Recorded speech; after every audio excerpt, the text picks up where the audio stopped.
more interaction is cost. Mhm. It takes up capacity. And so you've got to, understand and adjust pricing relative to customer, time demand, scheduling, and all those kind of things. Welcome to the Sales Made Simple podcast.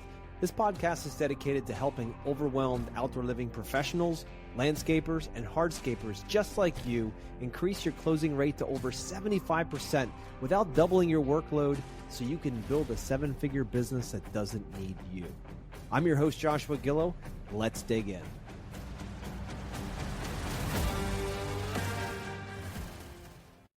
Hey, everybody. Welcome back. Greg Crabtree is back with me this week. And if you didn't hear last week's episode, we talked about the state of the economy for contractors. And he went through a lot of amazing stuff from, gross margin to what you should be doing right now and focusing on. So if you didn't listen to that episode, go back and take a listen. But this week, we're going to jump right into preparing for the next 3 to 6 months, what that should look like. What does early 2026 look like from Greg's crystal ball? So, Greg, welcome back. Yeah, thanks for having me. So what's it look like? What do you think in the next 3 to 6 months, given where we are right now here in December? Yeah, I mean, really right now, we don't see any immediate economic catalyst, that's going to create an uptick in the market. And so you're in a what we call a street fight economy to go get the work that exists. So the company's not going backwards. I mean, so and it's like, we've got kind of gotten uh, spoiled with a constantly growth message of the economy. Mm. And that's great, but right now it's just not there. So in that particular case, you're going to see inconsistencies of demand. It happens to hit at a very bad time for most everybody, that unless you are doing snow removal or winter weather kinds of landscape hardscape projects, you're going to have the least amount of activity during the next 3 to 4 months. And so as much as you can get lean without destroying your capacity, because hey, you want to have capacity to be ready for 3 to 4 months from now, when there'll be normal demand, I believe, unless something happens that we can't see on the horizon. So you can't destroy your capability, but you got to be reasonable about what capability you want to go after. And this is where we talk about aligning the business engine to the chassis. So the business engine is 3 numbers.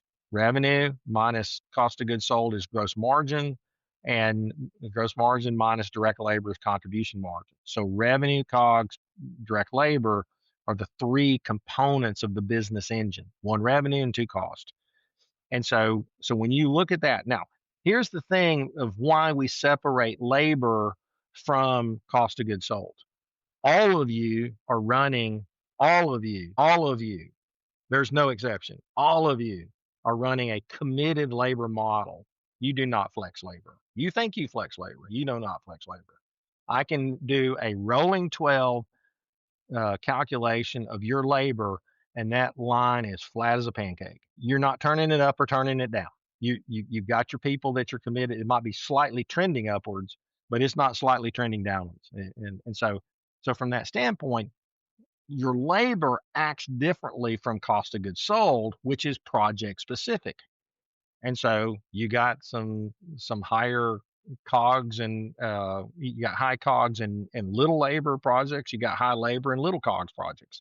And so that's the reason why those labor should never be fixed with other COGS. And so, we talked about in the previous episode, you got to be a gross margin thinker. And so you evaluate projects on your relative gross margin. And here's the thing: the best contractors do this reliably every time. They beat the project quote. They spend less on the COGS, but mostly they spend less on the labor and get it done in less time and make extra profit because they got it done and got to the next thing. And that is a massive overlooked profitability component. Especially, it's more important in the slow periods of the season, because you don't want to fall in love with your backlog and be, slow down because I don't want to run out of work. Yeah. No, you want to run out of work.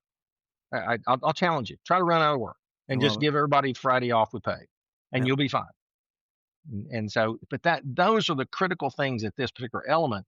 And you really want to make sure that if you can't operate on a rolling three positive cash flow basis, you haven't cut enough operating costs. You should get through the winter in 99% of the cases without losing money. Hmm. Now you might not make any money, but on a roll, I'll give you a month, but on a rolling three basis, we got to get through the winter months and not make any negative cash flow. Got it. I love that. I love that. And when it comes down to it, do you think there's anything in particular that contractors should be thinking about investing in? Maybe soft skills, maybe equipment. Like, what are you thinking would be a good? I know you mentioned last episode about, Yeah. only that the premium contractors are going to be the ones that are going to really take market share right now, right? So, Sure. what could they invest in? Anybody listening that would really move the needle for them, not just in 2026, but in the future as well? I think a mindset around soft selling capability. One of the things that have moved the sales needle more than anything in the last year is human to human interaction. Hmm. Now, I know that sounds shocking, but it's not Google AdWords. And yeah, I mean, digital marketing has its place, but that is massively changing in this AI search related marketplace. Yep. But every time you show up and have interaction with the customer, you're being invited to use your eyes to look around and say, what else needs to be done? Yep. And they've all lied to you about their hard budget. And, maybe 1 out of 10 has a hard budget. Yep. In reality, if you identify, I talk about the simple numbers business strategy is three things. One, figure out what the market needs. Number two, can I be profitable meeting that need? Number three, how do I tell everybody about it? Yep. Well, my eyes, I'm doing the original quote, and yes, I want to stay focused and take care of the customer on that. But I'm looking around to see, hey, what else can we do to enhance this place of living? Because I've been floored. All of our renovation contractors have not suffered in demand one bit over the last 2 years, and that is surprising because it is discretionary. That is Mhm. not a necessary spend. That's right. But we have an insatiable desire to make the place we live better because the marketplace is economically deficient to allow me to sell my current house and get a different house. Mhm. And that's going to continue for the next probably 5 years. And so you're dealing into what we call a highly desired discretionary marketplace, making home beautification. And so invest in the soft skills and the business strategies and possibly expansion of the things you offer. And so it's like everything is worthy if a customer is willing to pay for it.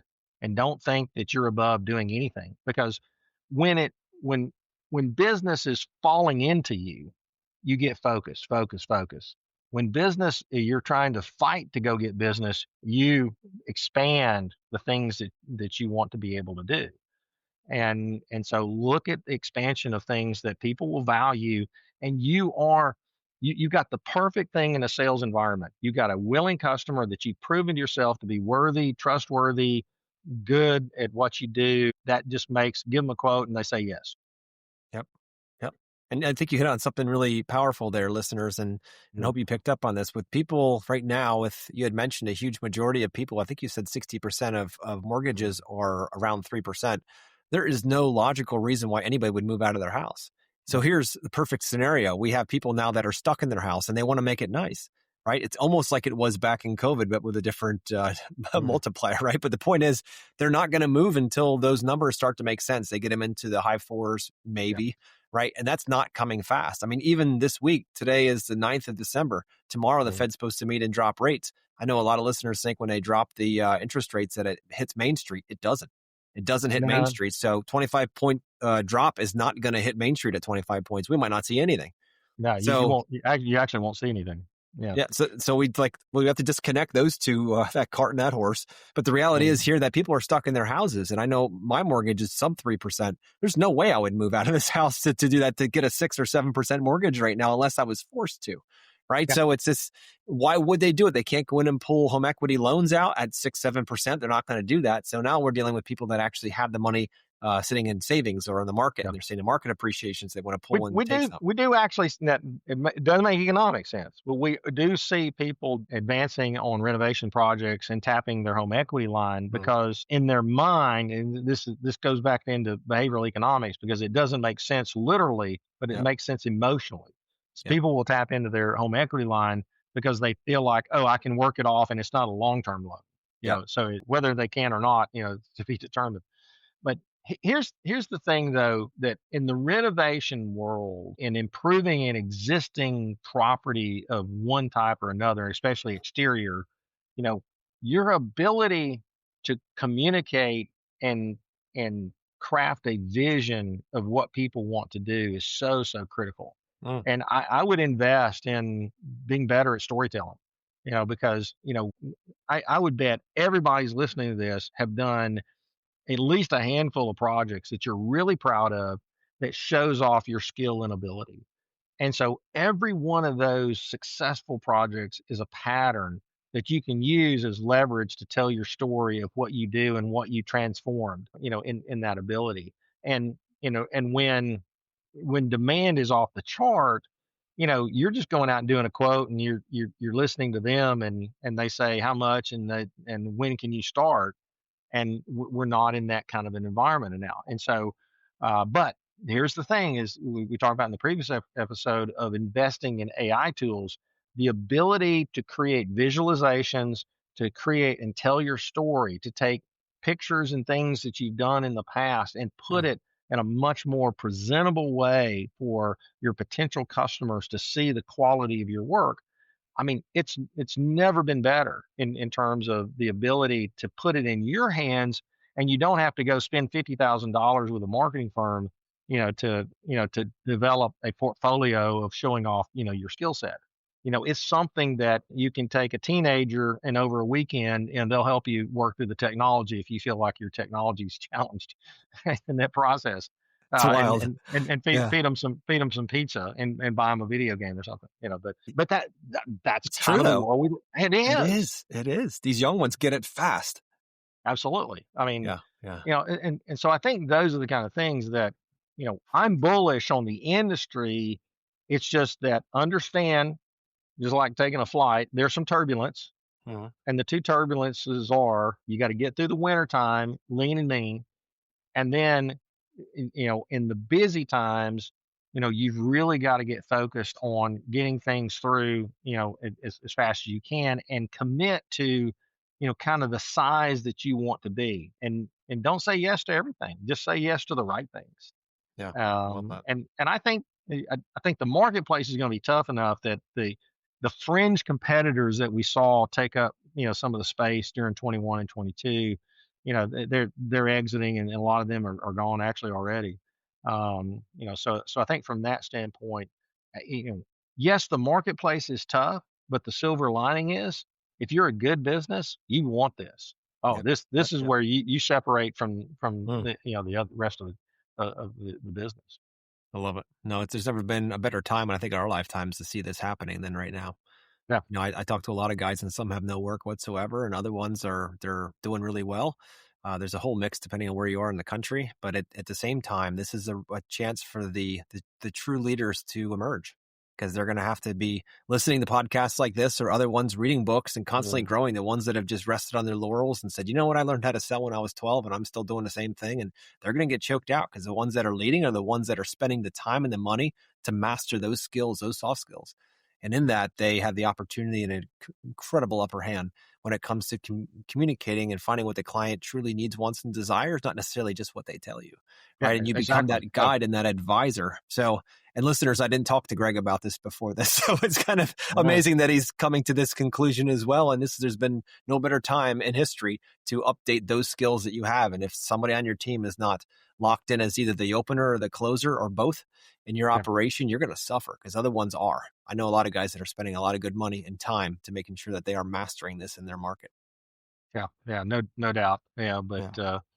But like I said, I'm really bullish on, the good companies will have enough work, but you know but don't overcommit to a chassis of the business that is too Mhm. big that I just got to continue to feed, which forces me into those covering overhead bids. Yep. Yep. And when the first sign of warning that I got to get serious about cutting and getting back to my safe zone is when I issue a bid that's going to just cover overhead. Just cover expenses. Just keep the That's a guys. I bad hear it all sign. the time. Like, I just got to keep the guys working. I'm like, that's covering overhead.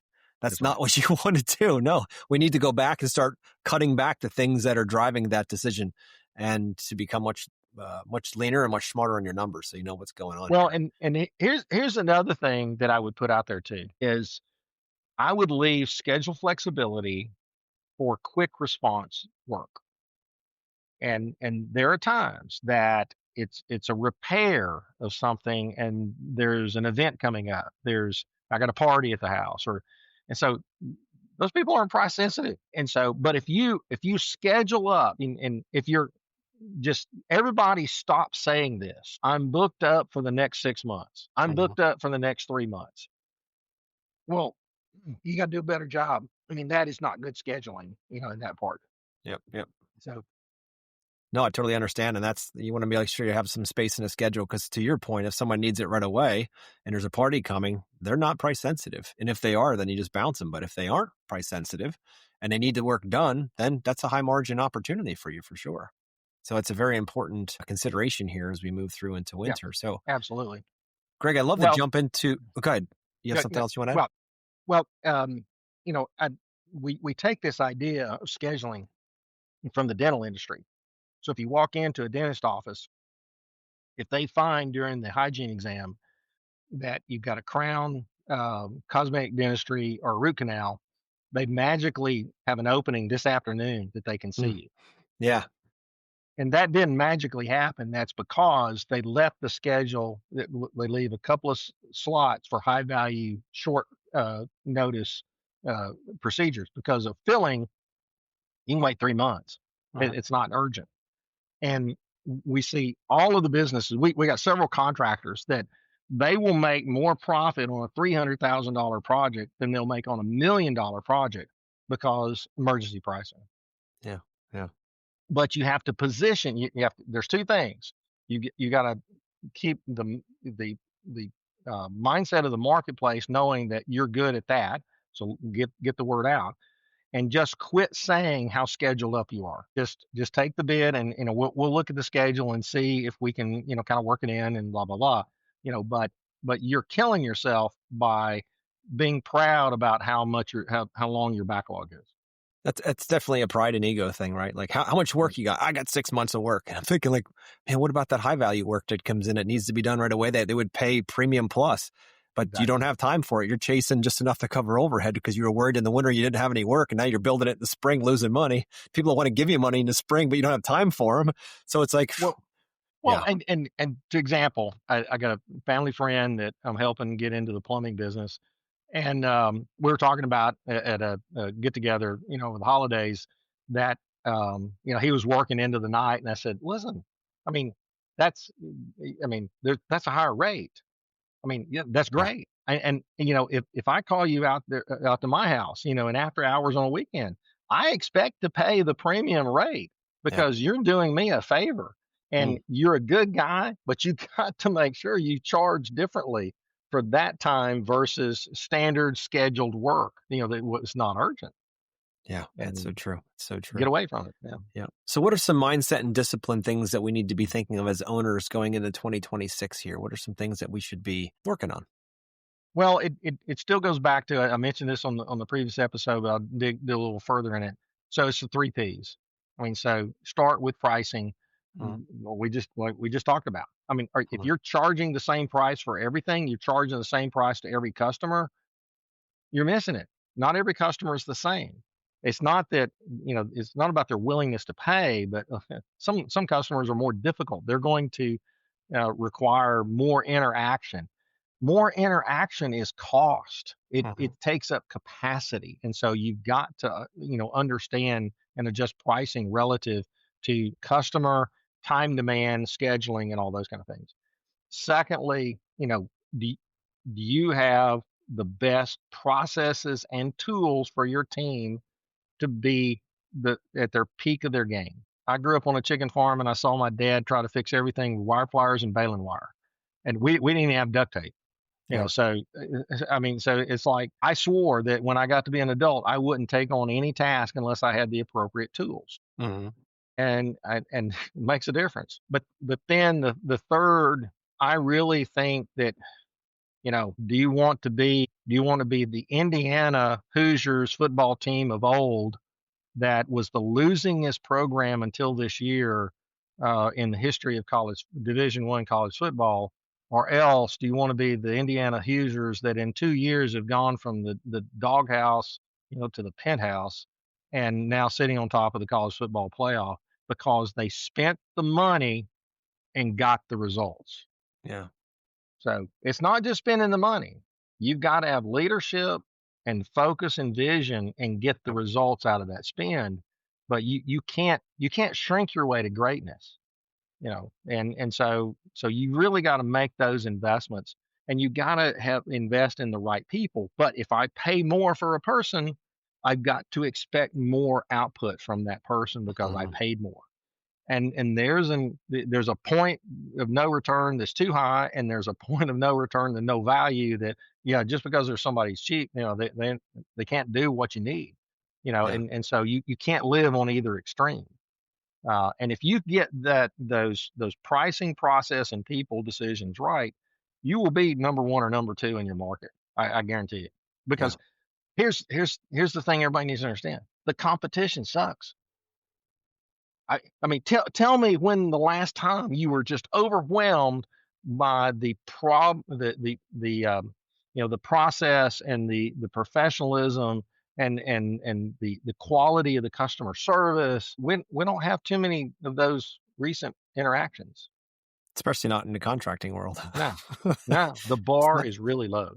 Yeah, yeah, yeah. You just got to be able to listen and to be able to articulate and bring into reality a design and then bring it to life with a great experience for the clients. And holy moly, that's really all the bar needs to be. And that would Uh, automatically put you in a different realm. well, and you make a good point there, and because in the past with the tools that we had, if you were a good visioner of the project, you Hmm. probably were not a good executor. Right. And if you were a good executor, you sucked on creating the vision. Yep. And to our previous discussion of AI tools and all of these things that we now have, I think the people are now into the capabilities of you can be a great visioner and a great executor all in the same body. And Hmm. that is a really powerful skill set. Absolutely. Absolutely. And that's ultimately customers, specifically that are hiring contractors. One thing that they're very, very aware of is the uncertainty that comes with that buy, right? There's so many things that go wrong in contracting and there's so many fears that they have deep down. And, the question is, how as companies are we, risk reversing that? How are we making that less and less of a problem for them? Yeah. And if we're not focusing on those things, then we're just like everybody else. And then your bid's going to be compared to everybody else's because you're just like them. Why would they go further? Why would they think there's any more value that you're offering? Because you've got price and value. Which is it going to be? They're going to focus on one or the other. Right. And if you're not adding more value, then they're going to go to price. And really, I would say focus on removing the word busy from your vocabulary, Oh, because busy just means you're not good at process. And so good. if you planned, execute faithfully, busy means there's a slot on the calendar to take care of anything that comes up. Yeah. Because if I'm busy and an over calendared, I accepted more than what I had capacity to faithfully do, and that's a dumb decision. Yeah. You don't have to say yes all the time. There's That's some right. work that's worthy to be turned down. It's okay. 100%. Well, Greg, I appreciate your time coming on here and always Yeah. imparting your wisdom on us. Is there anything else you want to leave the listeners here before we wrap up? No, I think we gave them enough to chew on. Like I said, I think just let this word of optimization sink into your brain, Mm, and really, I think you will be prepared to grow when the growth is there, but you will be able to adapt if your particular marketplace goes soft for a while, and you gotta make some adjustments to stay in the game. Well, Greg, as always, thank you. Yep. And we'll talk to you here in a few months and get a better sense of what's coming All right. next. But all the Looking things you forward to keep it. telling us, it keeps getting us ramped up and ready to go. So appreciate you, sir. And we'll talk soon. All right. Appreciate it. Yep. Bye.